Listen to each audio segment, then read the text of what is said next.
Hello everyone, welcome to Prepship. ठीक है, last class में हमने क्या किया था? पॉपुलेशन फोरकास्ट किया था। किसके लिए? वाटर डिमांड निकालने के लिए, क्वांटिटी ऑफ वाटर निकालने के लिए। इस क्लास में हम क्या पढ़ेंगे कि पानी कहाँ कहाँ कितना कितना यूज़ होता है ना, और कितने किन किन फैक्टर्स पे वो डिपेंड करता है। ठीक है, तो लिखो टाइप्स ऑफ वाटर डिमांड, है ना। हम देखेंगे हर एक टाइप की जो वाटर डिमांड है और उनके बारे में जानेंगे, है ना। तो लिख लो टाइप ऑफ वाटर डिमांड, और उसमें पहला लिखो domestic water demand. Domestic water demand, domestic का मतलब समझ में आया? घर की। घर में किस किस के लिए यूज़ होता है? जो भी हाउस होल्ड पर्पज़ के लिए, पीने के लिए भी, वॉशिंग वगैरह जो भी है, सारा पर्पज़ के लिए होता है। तो किन किन चीज़ों पे पानी डिपेंड करेगा कि हम एक घर में पानी कितना कंजम्पशन होता है, वो किन किन चीज़ों पे डिपेंड करता है। पहला कि वर्क क्या क्या है। तो वर्क में हो जाता है पीने के लिए, यदि डेली कोई घर धोता है, कोई कार धोता है, गार्डनिंग वगैरह यदि घर में है छोटा वाला, तो इनके लिए यूज़ होता है। दूसरा क्या हो सकता है कि लोगों का बिहेवियर हो, पानी ज़्यादा यूज़ करने का, है ना, ये भी हो सकता है। या फिर कोई पैसे वाले हैं तो नल चालू है, आदतें जिसे बोलते हैं, है ना, तो नल चालू है तो चालू है। तो इन चीज़ों पे पानी डिपेंड करता है। तो लिखो डोमेस्टिक वाटर डिमांड, लिखो पहले कि it is the amount of water, it is the amount of water required to satisfy the domestic needs like drinking, domestic needs like drinking, cooking, washing, drinking, cooking, washing, bathing, etc. S पर I S code कौन सा वाला? 1172/1993। S पर I S 1172/1993। This demand is, उन्होंने एक variation दिया है, कहाँ से कहाँ तक का? 135, 135 टू 225, 135 टू 225 LPCD। कितना? 135 टू 225 LPCD। ये 135 यदि लोअर इनकम ग्रुप है, लोअर इनकम ग्रुप मतलब LIG कॉलोनीज आपने देखा होगा, LIG लोअर इनकम ग्रुप, वो कम ही यूज़ करेंगे क्योंकि बड़ा घर नहीं होगा या फिर मतलब ज़्यादा पर्पसेस होंगे नहीं। ये higher income group HIG colonies, ठीक है ना। तो डिमांड इस तरह से होता है, मतलब इस तरह से वेरी करता है डोमेस्टिक वाटर डिमांड, है ना। फिर भी हम के एवरेज यदि लें तो 200 LPCD लेके चलेंगे सभी के लिए, है ना। तो उसके आगे लिखो जैसे 135 to 225 LPCD with 200 LPCD, 200 LPCD being minimum under ordinary circumstances with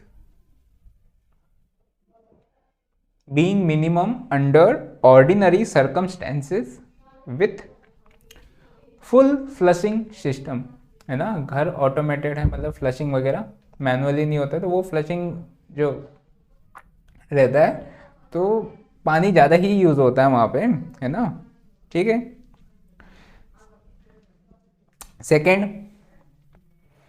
industrial water demand. Industrial water demand के बारे में यदि बोलें तो एक सिटी में इंडस्ट्री है तो डिमांड आएगी, इंडस्ट्री नहीं है तो नहीं आएगी डिमांड। दूसरी बात, इंडस्ट्री होने के बाद भी टाइप्स ऑफ इंडस्ट्री पे डिपेंड करेगा। यदि आपकी इंडस्ट्री है ऐसी जिसमें पानी का रिक्वायरमेंट है ही नहीं, या फिर ऐसी इंडस्ट्री है जिसमें पानी का डिमांड बहुत ज़्यादा है ना, तो इसमें जो इंडस्ट्रियल वाटर डिमांड है वो हमेशा सबसे ज़्यादा वेरी करता है। वो हो सकता है कि किसी को बिल्कुल भी ना लगे, किसी इंडस्ट्री को, या फिर किसी को बहुत ज़्यादा लगेगा, है ना। तो लिखो, it implies industrial water demand, second, है ना। फर्स्ट टाइप कौन सी थी, domestic, second industrial. It implies the demand for industries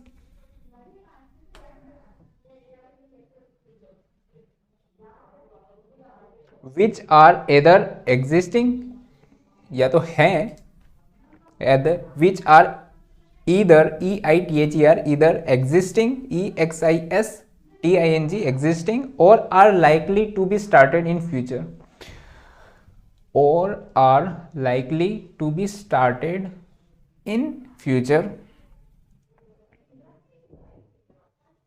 ठीक है।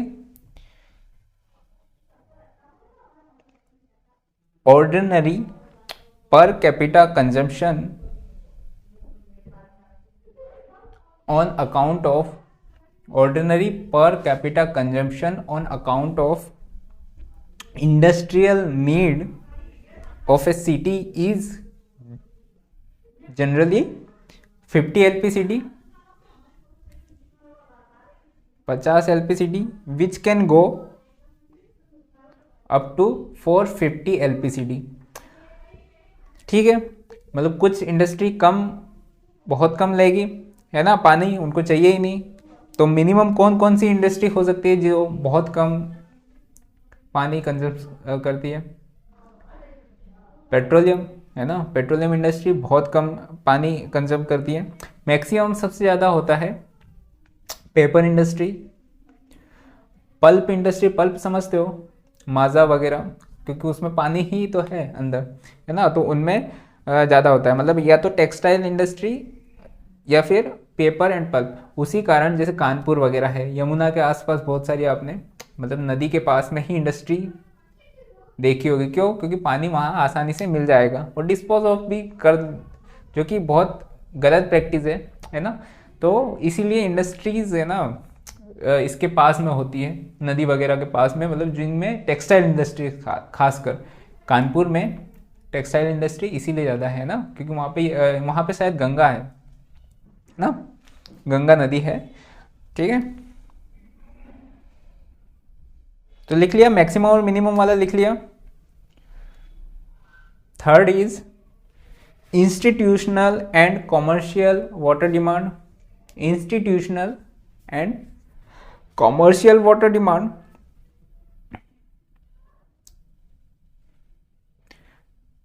कौन कौन आते हैं इसमें? Hospitals, colleges, restaurant, office, cinema hall, ये सब आते हैं, है ना। तो लिख लो इसमें कि demand for hospitals, colleges, restaurants,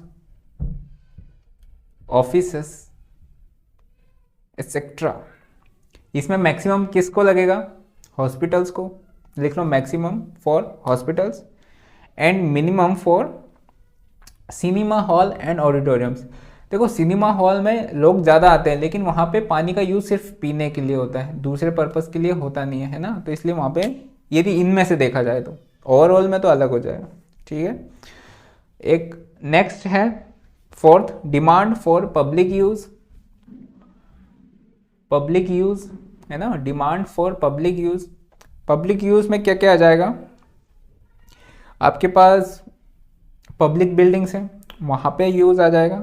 public building जैसे गवर्नमेंट बिल्डिंग्स वगैरह, रेलवेज वगैरह भी पब्लिक में आएगा, है ना। और गार्डनिंग कहाँ पे?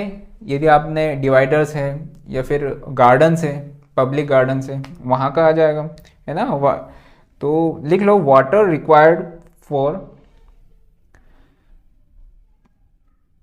Public utilities, water required for public utilities, public utility purposes, PURPOSES purposes, like gardening, washing of roads. Washing of roads uncommon लगता होगा, लेकिन इंदौर में एवरी नाइट, रात को हर रोड की वॉशिंग होती है, पोछे टाइप का लगता है मशीन से, बहुत ज़्यादा क्लीनलीनेस पे ध्यान रखा। वहाँ पे बिहेवियर इतना अच्छा हो गया कि लोगों को अंदर से इतना वो होता है कि कचरा फेंकने के में ही उनको शर्म आती है आजकल, मतलब इतना ज़्यादा वो उनका बिहेवियर ही चेंज हो गया। उनको आदत ही नहीं है, यदि उनके पास कचरा है टॉफ़ी का भी तो जेब में रख लेंगे या फिर डस्टबिन में फेंक देंगे, मतलब और इतना अच्छे से सॉर्टेड होता है कि उसका जो वेस्ट है, सॉलिड वेस्ट मैनेजमेंट, एक साइट थी वहाँ पे जहाँ पे पहले डंपिंग होती थी, तो इतनी अनहाइजेनिक साइट बन गई थी वो, बहुत खतर, मतलब जैसे आपको पता है कि यार सॉलिड जो वेस्ट पूरा का पूरा कहीं डंप करेंगे तो कितना ज़्यादा मतलब बदबू वगैरह और पूरा मिसमैनेजमेंट था। लेकिन अब वो साइट पे निग्लिजिबल अमाउंट ऑफ वेस्ट जाता है, सारा का सारा रिसाइकल होता है या कुछ और पर्पज़ के लिए, मतलब उसको है ना पूरा का पूरा लगभग यूज़ हो जाता है, मतलब बहुत ही कम जाता है डंपिंग साइट में। आज उस साइट की ये हालत है कि वहाँ पे आप पिकनिक मना सकते हो, ऐसी साइट होगी। तो बिहेवियर चेंज करोगे तो सब कुछ हो जाएगा, ठीक है। तो कहाँ थे हम? Washing of roads and watering the medians, dividers वगैरह, medians etc.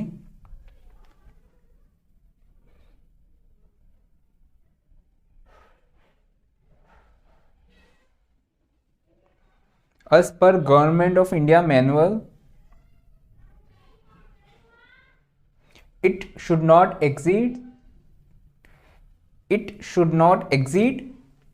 5% of the total consumption of the city, 5% से ज़्यादा नहीं होना चाहिए। और usually we take 10 LPCD for public use. कितना? 10 LPCD, ठीक है। नेक्स्ट है, कितने हो गया? 1 2 3 4, पांचवा लिखो, water demand for losses and theft. हाँ, इसकी भी डिमांड होती है। लॉसेस कैसे कि आपने देखा होगा म्युनिसिपल वर्क का काम चल रहा है, कुछ किसी ने पाइपलाइन ही डिस्ट्रॉय कर दी तो पानी बहता चला जाएगा, लॉसेस हो जाएगा। या फिर लोग इलीगल कनेक्शन भी ले लेते हैं, यूज़ करते हैं, है ना, मतलब उस पाइप में छेद करके अपना ही एक कनेक्शन ले लिया, तो उसे चोरी बोलते हैं, थेफ्ट, है ना। तो लिखो इसमें कि this include the water lost in leakage, पानी लीक हो जाए, leakage, bad plumbing, stolen water due to stolen water, मतलब कॉमा लगा के, stolen water due to unauthorised water connection etcetera. Unauthorised water connections है ना, वो ले लेंगे।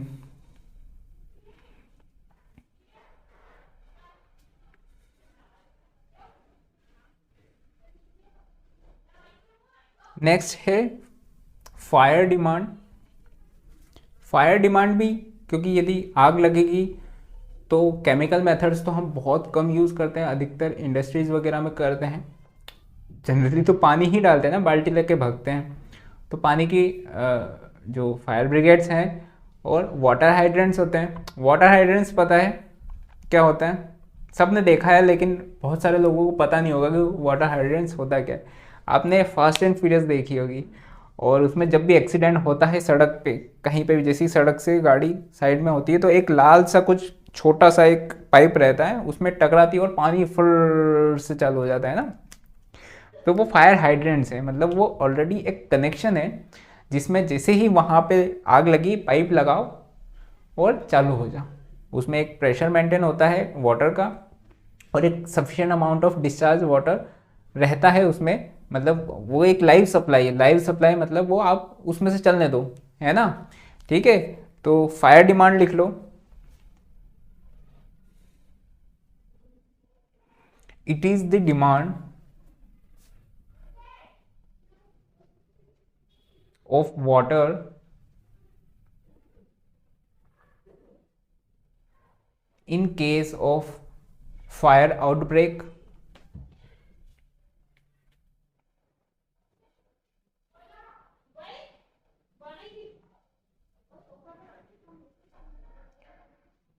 these is supplied, this demand is supplied either EITHER either by fire hydrants, जो कि यहाँ पे देखने को नहीं मिलेगा यदि देखोगे तो कहाँ पे मिलेगा, इंडिया में भी बता रहा हूँ, जहाँ पे आपने कुछ जैसे मॉल्स वगैरह या फिर कुछ अच्छा ही डेवलप्ड एरिया हो उसमें दिख जाएगा, लेकिन हर जगह नहीं दिखेगा फायर हाइड्रेंट्स, है ना। तो मैं क्या बोल रहा था, this demand is supplied with the help of fire brigades and fire hydrants है ना, फास्ट एंड फ्यूरियस वाला। ठीक है, इसमें मिनिमम जो डिस्चार्ज मतलब कितना डिस्चार्ज होना चाहिए लिख लो, the discharge from fire hydrant should be about 1100 liter per minute from each fire hydrant, है ना। ये तो हो गया डिस्चार्ज।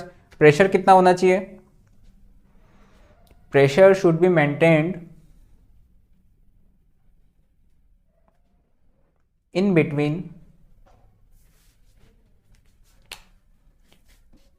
120 to 150 किलो न्यूटन पर मीटर स्क्वायर। कितना, 120 to 150 किलो न्यूटन पर मीटर। ठीक है, और उसमें क्वांटिटी कितनी होनी चाहिए, कितने घंटे तक यूज, कम से कम 3 से 4 घंटे तक का तो होना ही चाहिए, है ना। प्रेशर ये एंड अवेलेबल फॉर एटलीस्ट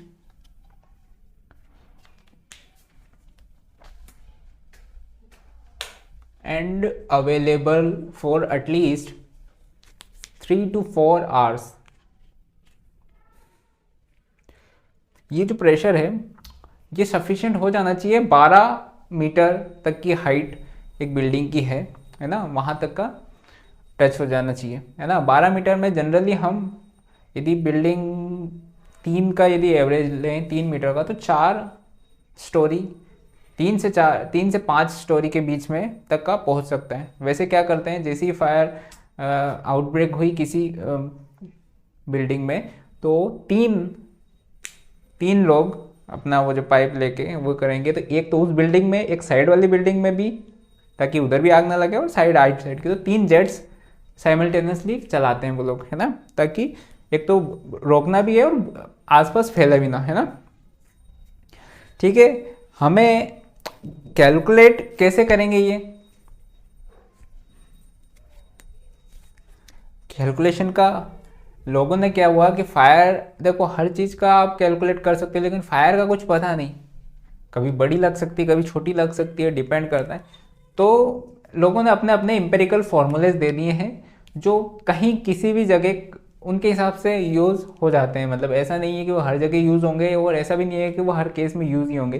तो जब वेरिएशन ही इतना ज़्यादा है, तो अपने हिसाब से उन्होंने फॉर्मूलेज दे दिए, है ना। तो लिख लो, computation of fire demand,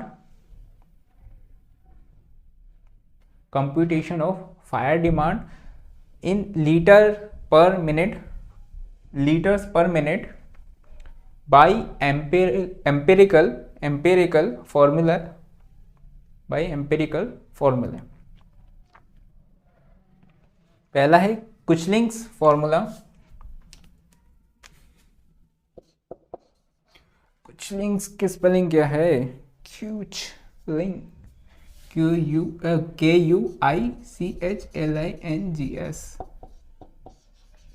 formula 3182 under root of P, where P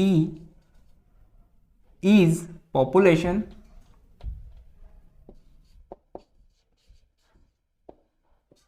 in thousands। मतलब 20,000 हैं तो P की वैल्यू हो गई 20।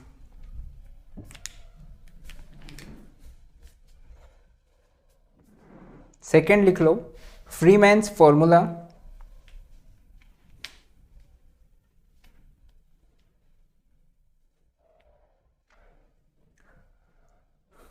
और ये क्या है, यहाँ पे Q है, Q discharge.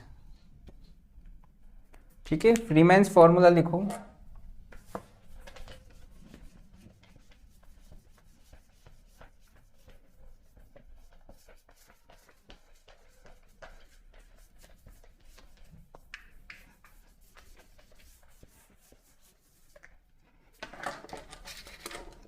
फ्रीमैन्स formula is 1136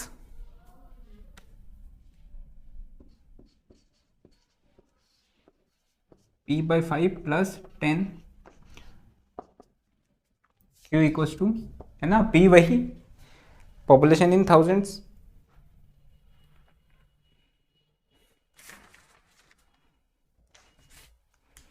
third है National Board of Fire Underwriters formula.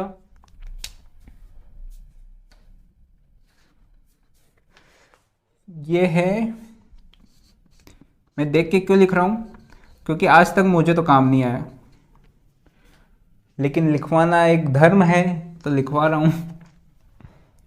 ठीक है, जब आपको फुर्सत में कुछ काम बचे ही ना, कि सिविल इंजीनियरिंग में और कुछ बचा ही नहीं है पढ़ने का, तब आप ये पढ़ेंगे। हाँ, नाम याद होना चाहिए, ये एक अपने आप में वो है, लेकिन ये फॉर्मूला याद होना चाहिए ज़रूरी नहीं है। कभी भी देखो, 3 तरह की टॉपिक्स, लगभग 2 तरह के तो होते हैं, हाँ 2 तरह के टॉपिक्स होते हैं। एक वो जिनको छोड़ के जाओगे तो हो सकता है आपका सिलेक्शन नहीं होगा। कुछ टॉपिक्स ऐसे होते हैं कि हो सकता है कि उनको छोड़ दो तो सिलेक्शन नहीं होगा, लेकिन कुछ टॉपिक्स ऐसे होते हैं कि उनको छोड़ दो तो सिलेक्शन तो होगा। सिलेक्शन पे आपका कभी ऐसा मैटर नहीं करेगा कि उसका 15 नंबर का उसी टॉपिक से आ गया, नहीं आ सकता है, क्योंकि उसमें 1 नंबर पूछने का भी नहीं है, ज़्यादा से ज़्यादा पूछेंगे 2 नंबर का, तो 2 नंबर आपका सिलेक्शन नहीं रोक सकता। हाँ, लेकिन वो वाले टॉपिक्स यदि आप पढ़ के जाते हो, ये वाले जो सिलेक्शन नहीं रोकने वाले, यदि वो पढ़ के जाते हो तो आपका रैंक इंप्रूव हो सकता है। तो 2 टाइप का हो गया, एक होता है सिलेक्शन करवाने वाले टॉपिक, एक होते हैं रैंक इंप्रूव करने वाले टॉपिक। तो ये रैंक इंप्रूव वाले के हैं, तो पहले सिलेक्शन के लिए पढ़ लो, फुर्सत मिलेगा तो रैंक इंप्रूव करने के लिए पढ़ लेंगे, है ना। तो क्या था, national Board of Fire Underwriters formula, है ना, ये हो गया फॉर्मूला है ये। वहीं वापिस से पी क्या है हमारा, पॉपुलेशन इन थाउजेंड्स। तो हमने सारी डिमांड्स देख ली कि एक सिटी में पानी किस किस चीजों के लिए लगता है। तो अब लिख लो कि एवरेज पर capita demand Q, next heading है ये।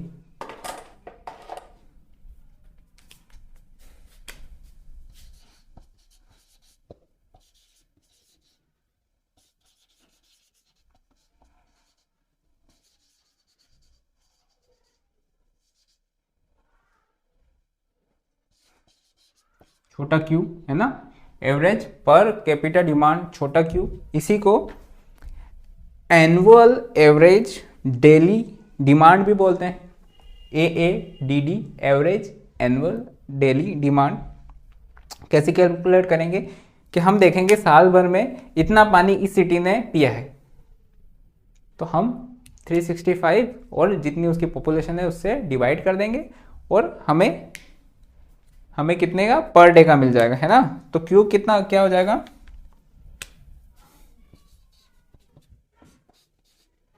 टोटल, कैसे कैलकुलेट करेंगे, टोटल वाटर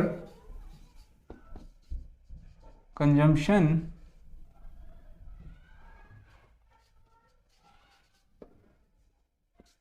इन ए आएगा या एन आएगा,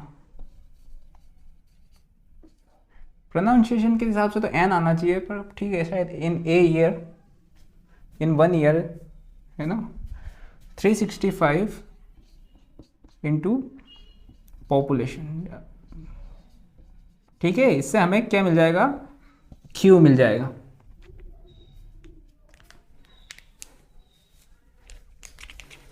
तो Q कितना है हमारा वो लिख लो आप।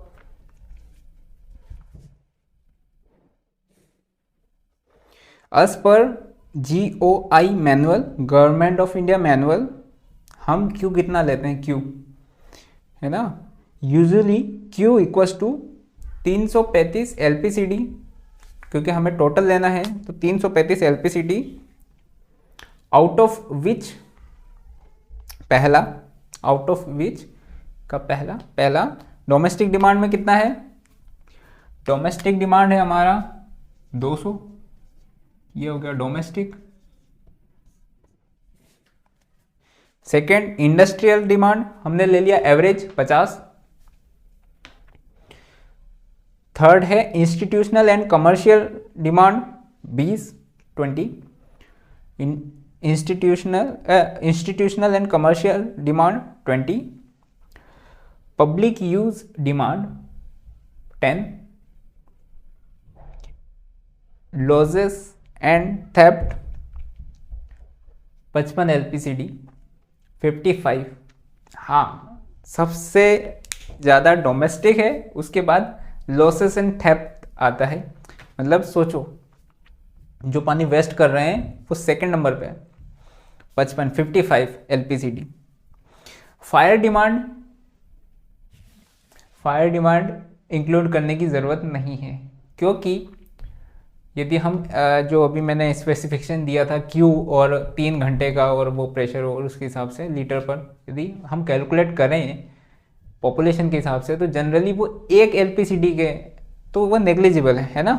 तो हम नोट लिख लेंगे, क्या नोट लिख लेंगे कि fire demand hardly amounts to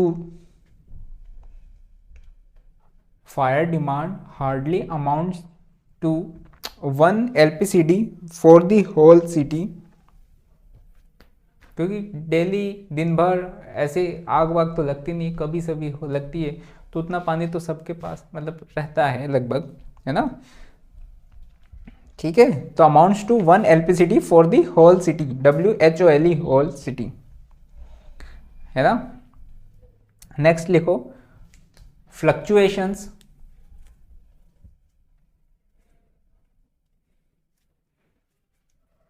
in per capita demand. Next heading है fluctuation in per capita demand, Q। Light चली गई। सो नेक्स्ट हेडिंग है हमारा फ्लक्चुएशंस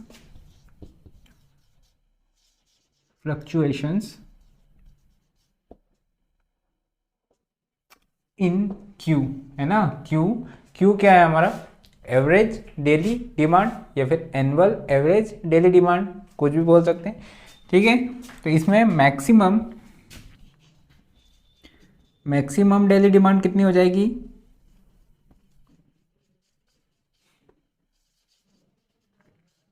मैक्सिमम डेली डिमांड हो जाएगी 1.8 ऑफ Q, है ना, मतलब 1.8 गुना Q का, ठीक है। दूसरा मैक्सिमम आवरली डिमांड, ये हो जाएगी 1.5 ऑफ एवरेज आवरली डिमांड। मतलब एवरेज कैसे हो जाएगा इसका, ये हो गया एवरेज और उसका 1.5, है ना। तो ये ऑलमोस्ट ऐसा आ जाएगा 2.7 के समथिंग, लेकिन 1.5 याद रखना of average. Maximum hourly demand is 1.5 of average hourly demand, ठीक है। ये है एवरेज। एवरेज समझ में आया, दिन में 24 घंटे होते हैं, है ना। यदि ये मैक्सिमम है तो ये मैक्सिमम वीकली डिमांड भी लिख लो, ये हो जाएगा 1.48 ऑफ Q, है ना, और maximum monthly will be 1.28 of, यहाँ पे Q ये एक दिन का है तो 7 डेज का हो जाएगा 7Q, है ना, तो 1.48 ऑफ 7Q, ऐसा यहाँ पे 1.30Q। ठीक है, ये है मैक्सिमम के लिए कि एवरेज यदि दे रखा है तो मैक्सिमम इतना फ्लक्चुएशन हो सकता है ना। ठीक है, नेक्स्ट हेडिंग लिख लो, कोइंसिडेंटल डिमांड या फिर ड्राफ्ट।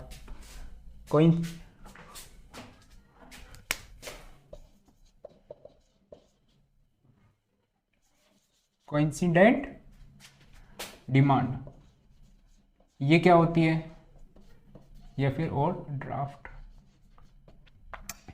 ये वो डिमांड है जो maximum daily demand plus fire demand के बराबर होती है ना। तो CD इज लिख लो, CD is equal to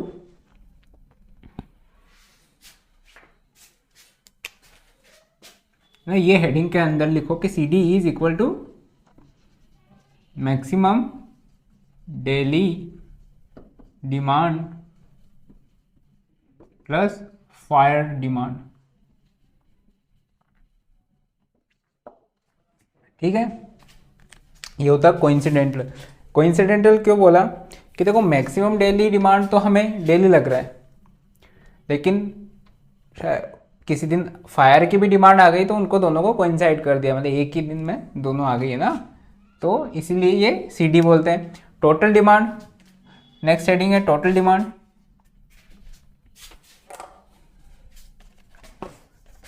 total demand क्या हो जाएगा, it is the maximum of CD और मैक्सिमम आवरली डिमांड। CD या फिर मैक्सिमम आवरली डिमांड में जो उस आवर पे ज़्यादा रहेगा वो हो जाएगा टोटल डिमांड।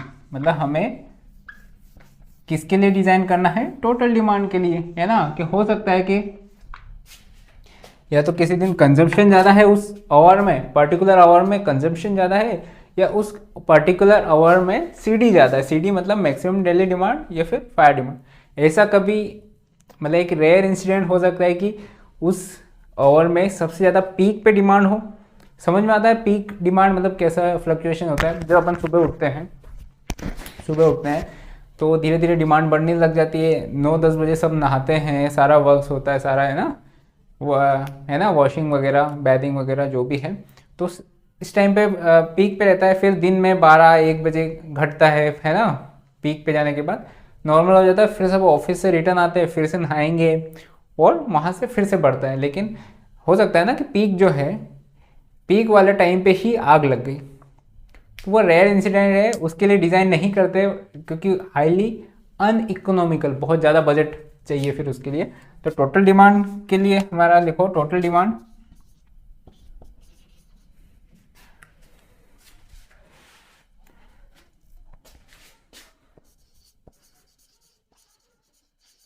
और ड्राफ्ट दोनों हो सकता है। ये हो जाएगा CD या फिर मैक्सिमम आवरली डिमांड, इन दोनों का मैक्सिमम उस समय पर, है ना। ठीक है, ये हमारा वाटर डिमांड हमने देख लिया। हमें टोटल क्वांटिटी फाइंड करना है, तो टोटल क्वांटिटी ऑफ वाटर, ये हो जाएगा पॉपुलेशन जो कि हमने फोरकास्ट करी थी, है ना, इनटू वाटर डिमांड। क्या लिया था हमने, 335 लिया था या 325 लिया था, 335 LPCD लिया था। ठीक है, तो ये हो जाएगा हमारा टोटल क्वांटिटी। इतनी क्वांटिटी के लिए हमें जो भी हमारा ट्रीटमेंट प्लांट, डिस्ट्रीब्यूशन प्लांट, जो भी है वो हमें टोटल क्वांटिटी के हिसाब से, है ना। तो लास्ट में हमें ये मिल गया, ठीक है। इसका वैसे यूनिट MLD में रहेगा। MLD मतलब मिलियन लीटर्स पर डे, क्योंकि पॉपुलेशन का मल्टीप्लाई होगा इसमें तो वो मिलियंस में आएगा, तो सीधा हम 10⁶ से उसे डिवाइड करके उसे सिंप्लीफाई कि 40 MLD वाटर चाहिए या फिर 50 MLD, अपने अपने हिसाब से, है ना, ठीक है। तो ये हो गया वाटर डिमांड की थ्योरी, सारा हो गया, है ना। इसमें डिज़ाइन पीरियड बता दूं क्या? डिज़ाइन पीरियड हमें वैसे जनरली जो पॉपुलेशन फोरकास्ट करते हैं आज से डिज़ाइन पीरियड तक के लिए करते हैं, और जिस दिन डिज़ाइन पीरियड ख़त्म होता है हम बोलते हैं कि यार वहाँ तक का ही था जो डिस्ट्रीब्यूशन प्लान, मतलब। तो जनरली मैं बता दूं, लिखो ना लिखो पर नॉलेज होना चाहिए कि डैम्स हम कितने साल के लिए डिज़ाइन करते हैं, लगभग 50 साल के लिए, है ना। लगभग के 50 साल तक की वो हमारा काम कर दे, 50 साल मिनिमम बोला है ना, मिनिमम। जो डिस्ट्रीब्यूशन जो सिस्टम होता है वो 30 साल, है ना, 30 साल तक, क्योंकि ऐसा तो है नहीं कि आज लगा दिया फिर कल फिर से लगाने चालू हो जाओ। डिस्ट्रीब्यूशन जो सिस्टम है 30 साल तक। जैसे कुछ वो इक्विपमेंट्स होते हैं जैसे पंप्स वगैरह, है ना, तो या फिर वाटर ट्रीटमेंट प्लांट, तो 15 साल के लिए डिज़ाइन कर दो, है ना, ऐसा होता है। तो ये यार ठीक है। तो और क्या बच गया?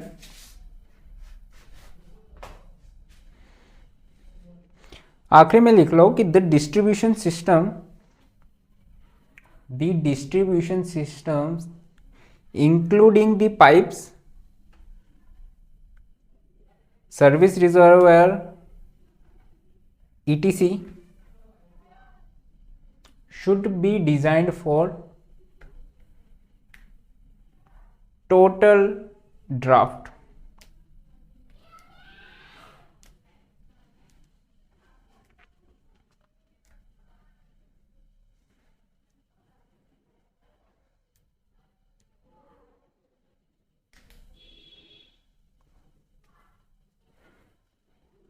ठीक है, तो हमारा पहला चैप्टर खत्म होता है यहाँ पे, है ना।